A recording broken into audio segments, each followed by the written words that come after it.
In the ongoing drama of evolution, species come and go. They live, they compete, they die out. Extinction is the termination of a species. We can think of a species having a birth date, it lives for a while, it goes extinct and it dies out.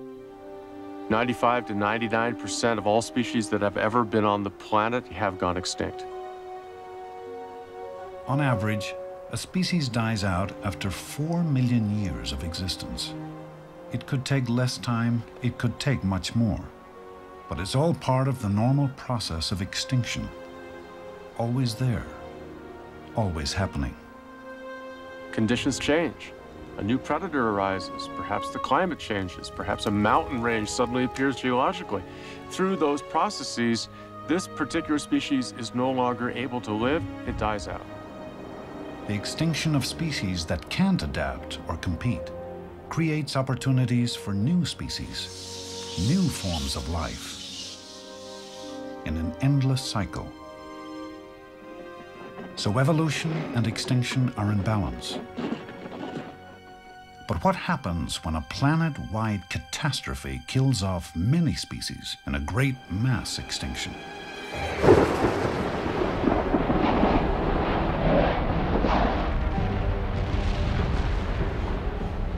The game of evolution has changed its rules a little bit when one of these massive extinction events takes place. Suddenly, you've leveled the playing field. It was a level playing field that made our very existence possible after a mass extinction 65 million years ago. Now it's we who may be causing a new one, but this time we may not be as lucky as we face evolution's severest test.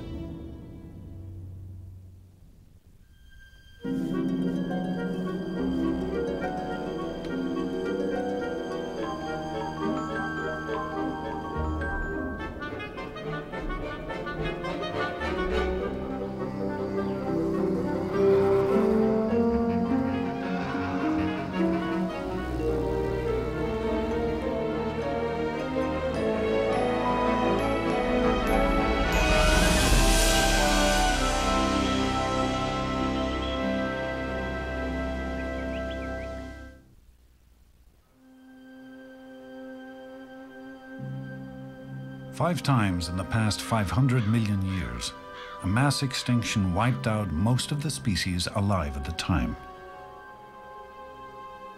The Earth itself tells the stunning story with its geological and fossil record stretching back through time. Today, sheep roam the highlands of South Africa's Karoo Desert. But 250 million years ago, the Karoo played host to creatures we can barely imagine. It was their world, and then they were gone. Geologist Peter Ward is here to study the secrets of history's greatest mass extinction, which swept those creatures away. It's a challenge that anyone would find daunting. In late 1999, I spent 3 weeks camping in a tent next to an old abandoned farmhouse. And behind this farmhouse, I wandered the grounds and found this beautiful old graveyard. One of the tombstones had a husband and his wife. There were 2 sons off to the right. The dates on the tombstones range from 1892, I believe, to about 1897. The mother was the first to go, and the youngest son, who was only 42 years old at the time, was the last to go in 1897, all die out in this 5-year time span. There's a tragedy that has happened here, yet we have so little record of it. Looking at the epitaph, Neem dan vry my stof oor aarde, translated into English, that is, take my ashes and set them free, O earth. So 100 years, these people are just wiped off the face of the earth. Absolutely. And we have no idea what killed them. Yes. And if that's the case, how am I going to figure out what killed animals that lived in those hills, the fossils of which we have from 250 million years ago? 250 million years ago marks the end of the geological time period called the Permian. It's the rocks of the Permian that give Peter Ward his first clues. These types of layered rocks often have fossils. In fact, here in the Karoo, we find within these green layered rocks lots of fossils of two types. We find skeletons, and we find the remains of activity of animals. Some animals burrow. They make little tunnels in the strata.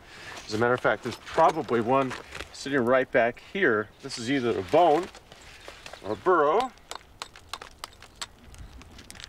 Here's the piece of a burrowing organism of some sort. Some animal was living and digging through the strata. It gives us a sense that not only were there larger vertebrate creatures here, but a wide diversity of smaller animals. Sometimes they died or were killed or predators took them down. Their skeletons fall in this sediment, and we find it as fossils. At the South African Museum in Cape Town, the fossils of dozens of species have been recovered from this lost Permian world. I was walking on a farm track, and there in the middle of the farm track was this little piece of bone sticking out of the shale. Not a very exciting piece, but I took my pick and started to work around it and revealed the back of the skull here and then down towards the snout. And when finding the tusk here, this beautiful faceted tusk, I knew that I had a complete skull. Then I began the long task of uncovering the back of the skull, uncovering vertebrae after vertebrae, working down this way with the ribs beginning to develop here. After 2.5 hours to 3 hours, I knew that there was a complete articulated Lystrosaurus. Lystrosaurs were the Permian's most common plant eaters. Gorgons, ferocious predators up to 10 feet long, ruled the plains. Then suddenly the Permian ended. The rock record reveals a cataclysmic change at the threshold of the next geological period, the Triassic. We geologists can climb through time. I'm going to climb about 50 feet up through here. I'll go through 2,000 to 5,000 years of time when I do it. This is the very last layer of the Permian. As soon as I climb above this, I'm now in the Triassic.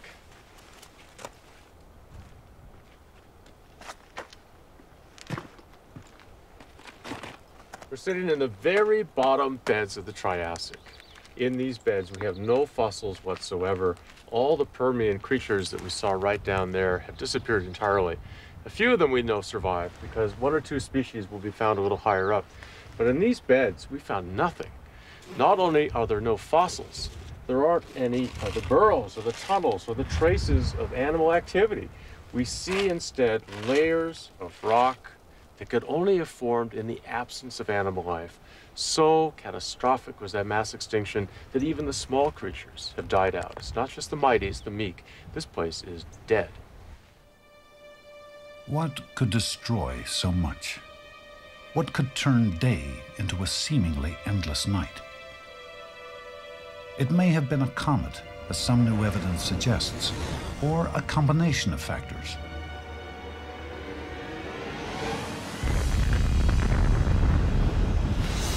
Sea levels dropped.